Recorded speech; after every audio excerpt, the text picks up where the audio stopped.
whiteboard. If there's somebody sitting next to you, draw a line down the middle. Okay.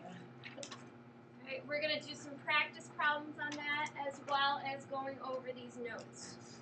So, today, you're not going to talk right now. Today we're going to go over solving quadratic equations by finding square roots. A quadratic equation is an equation that can be written in standard form, ax squared plus bx plus c equals 0, where a does not equal 0, and a is called the leading coefficient. This all starts off with what we did yesterday and what you guys did for your homework, the square root of b squared minus 4ac. We're going to use things like the quadratic equation, ax squared plus bx plus c equals 0, where a, b, and c fit into that whole square root b squared minus 4ac. Okay. So we're going to solve these quadratic equations. We're going to get the x by itself, get rid of the squared. Melissa, whatever you're doing, put it away. To be able to get x by itself and get rid of our x squared. So we're going to start with x squared equals 4. Okay?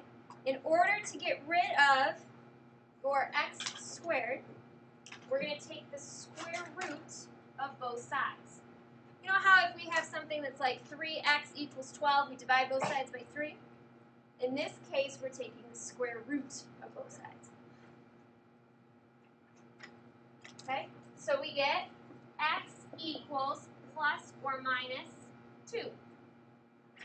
Square root of 4 is 2. We know that it could be a positive 2 or a negative 2.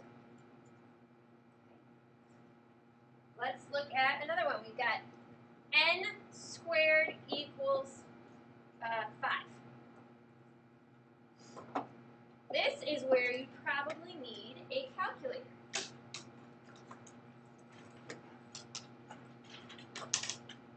So we're going to take the square root again of both sides.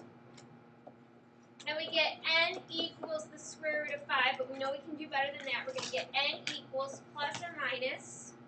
Second, the little x squared button. If you're having trouble doing the square root on your calculator, please ask. Of 5 equals 2.24. We round up. It's approximately 2.24. And if you change your equal sign into squiggly signs, that means approximate. To be accurate, yes. Okay, so I want you guys to try some on your own.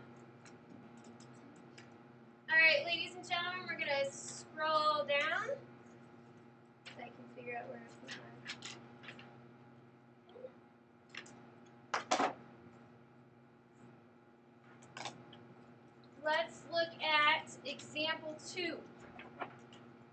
We've got x squared equals 0. So we take the square root of both sides. What's the square root of 0, guys? 0. Can I have a positive or a negative 0? No, so it's just 0. Okay, let's look at another one. We've got y squared equals negative 1. So I'm going to take the square root of each side. So I get y equals... Guys, try playing that in your calculator. Push the little light blue second button. Push where it says x squared and put negative 1 and equals. What do you get? What does it say? Domain error. You can't find the square root of a negative number. We call this no real solutions. Because there is these things called imaginary numbers, which are square roots of negative numbers. Okay? You'll learn about those in Algebra 2. All right, let's go ahead and turn your paper over.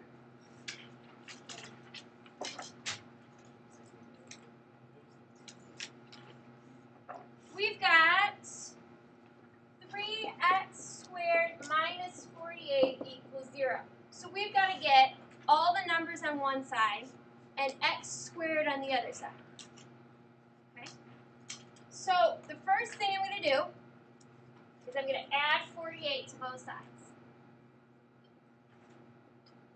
These cancel and I'm left with 3x squared equals 48. Now I'm going to divide both sides by 3. So x squared equals 3 goes into 4 one time, 1 left over, 3 goes into 18, 6 times. Now what do? Now it looks like other ones, so I just square root both sides. So I get x equals plus or minus 4. Make sure you have that plus or minus or you will not get full credit. Do they know when to put the plus or minus or when they don't have to? They always have to when they're taking the square root of something. If it's the square root of 9, they can just put 3. If you're putting a square root in, you have to put the plus or minus in. You got that? So she has to put the square root of 9 in, she can just say 3, but if you have to... For example, if you have something that says the square root of 9, you just put 3. But if we're solving, for example, b, 3x squared equals 0, divide both sides by 3, and we get x squared equals 0. You take the square root of both sides. X equals, if it wasn't 0, you'd have a plus or minus. She just did another example. All right, ladies and gentlemen, let's look at C. We've got 5x squared equals 0. So Terrence, what do I do to get x squared by itself? Divide both sides by 5. Ty, what is 0 divided by 5? Huh? I don't know. Melissa, what is 0 divided by 5? 0. Okay, Ty, what do we do now? We've got x squared equals 0. What do I do? What have we been doing this whole time when we have x squared? How do we get rid of it? You have to come up with an answer. If it's right or wrong, no one cares. You have to just put a thought out there. What have we been doing this whole time? How do you get rid of x squared? You take the what? So I get x equals 0. Alright. So I've got 20 minus x squared equals 0. What's the first thing I do to get x squared by itself?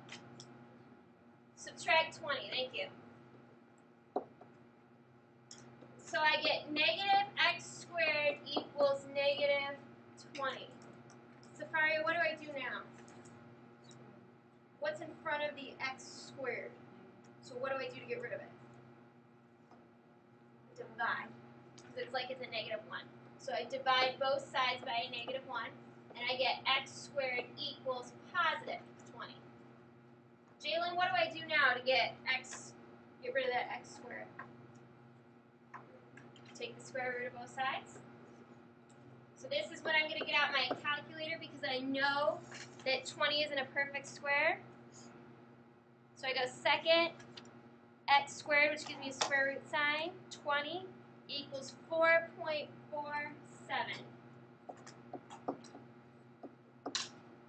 Justin, what did I forget up here that I need to write next to that?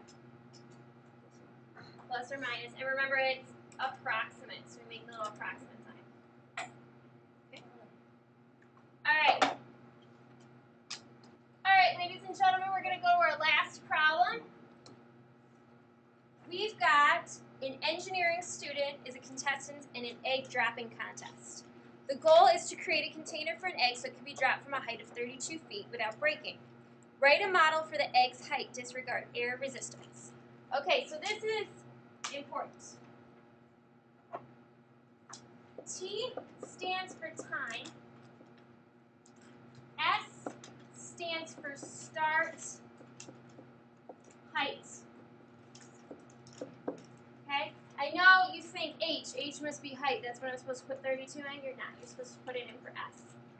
So we're going to get H minus 60 minus 16, T squared plus 32. Okay? All you're doing is plugging in your start height for S. Okay? If we knew what the time was, we could figure out this problem. Okay? If we knew what the end height was, do we know what the end height is? If we drop it from 32 feet, what's my end height going to be? When it does what? hits the ground, right? Can't go on and on forever. So this could be 0.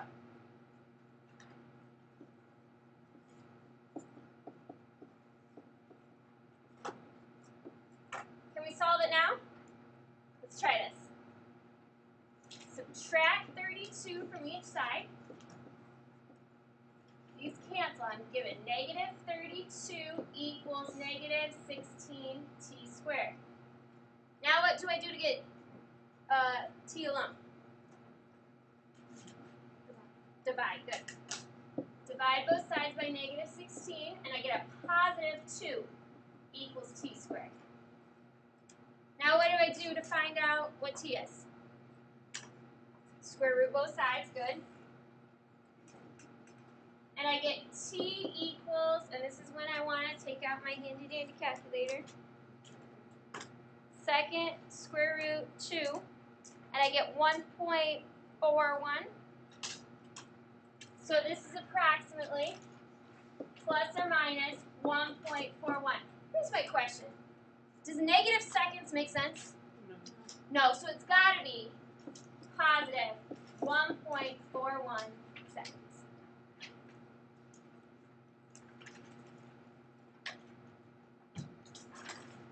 All right, ladies and gentlemen, you should get out your notebooks.